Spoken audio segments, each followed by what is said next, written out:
Alors, comment est-ce qu'on agit de façon adaptée dans la perspective de la rentrée prochaine?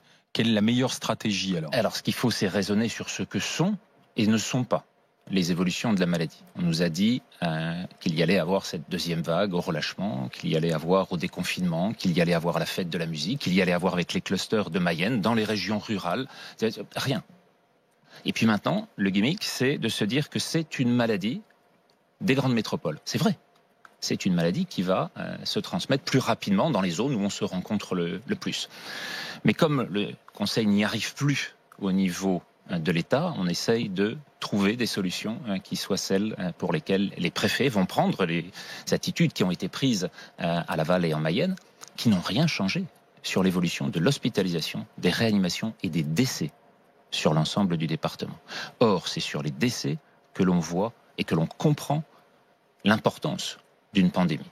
On est donc sur des phases sur lesquelles on doit voir ces éléments, on doit voir ce que sont les risques d'une contamination mortelle d'un virus. Or, on n'est plus du tout dans cette phase-là, on est dans une phase qui a été extraordinairement létale au printemps, on est maintenant sur une phase sur laquelle les transmissions sont de plus en plus faibles et la sévérité l'est de moins en moins. Pourquoi ? Ça dépend de ce que l'évolution du virus nous dit, mais surtout de ce que l'évolution de l'espèce, de la cible, va faire. Or là, on a énormément de connaissances qui sont venues nous dire que cette épidémie était aussi face à des défenses naturelles. On a eu 2 publications, une à Singapour la semaine dernière, une au Karolinska au Stockholm en fin de semaine, qui ont prouvé l'une et l'autre que nous étions spontanément capables de nous défendre, donc une grande partie de la population, et qu'il restait donc ces cibles, qui sont les personnes âgées, qui sont les personnes avec maladies cardiovasculaires, qui sont les personnes avec des troubles métaboliques.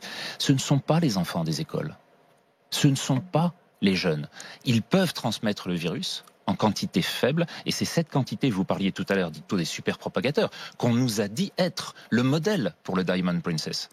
Ce bateau qui était dans le port de Yokohama, qui est resté pendant des semaines, où les personnes ont eu jusqu'à 70 contaminations. C'était le chiffre, je crois, que vous rappeliez pour l'ascenseur. C'est l'ascenseur du Diamond Princess. 70 contaminations pour une seule personne. Mais il fallait juste les laisser sortir, les autres, en fait. C'était ça qu'il fallait faire. C'était ne pas les confiner dans le bateau.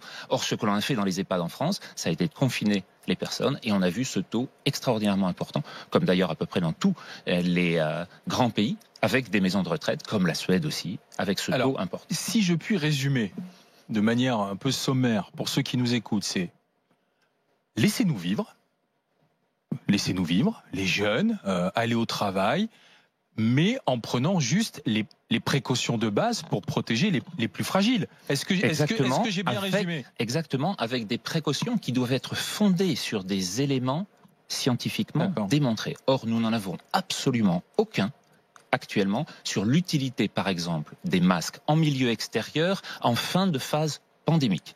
Nous sommes actuellement à la fin de cette phase pandémique. Peut-être c'est une première phase, peut-être il y en aura-t-il d'autres après le retour en saisonnalité, ce qui n'est pas du tout la raison du comportement ou du mauvais comportement des Français, mais seulement de ce qui se passe actuellement en Amérique du Sud.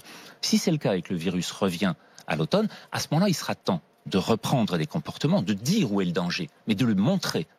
Là, actuellement, le danger n'est plus présent et on continue à instaurer une peur irraisonnée. C'est le parapluie sanitaire politique, c'est tout. On se protège politiquement. Je crois qu'il n'est pas seulement politique, il est surtout scientifique. Et dans un comité qui n'est pas un conseil scientifique, mais un comité politico-sanitaire, on doit changer les règles qui s'appliquent pour la représentativité des populations qui vont être également impactées par les effets secondaires des décisions qui ont été prises. Or, ces effets secondaires, cette deuxième mi-temps qu'on va avoir, en admettant qu'on arrive à siffler la fin de la première mi-temps actuellement, si une deuxième mi-temps survient, elle sera essentiellement sociale, économique et sanitaire, parce que l'économie d'aujourd'hui, c'est la prévention de demain et c'est la santé d'après-demain.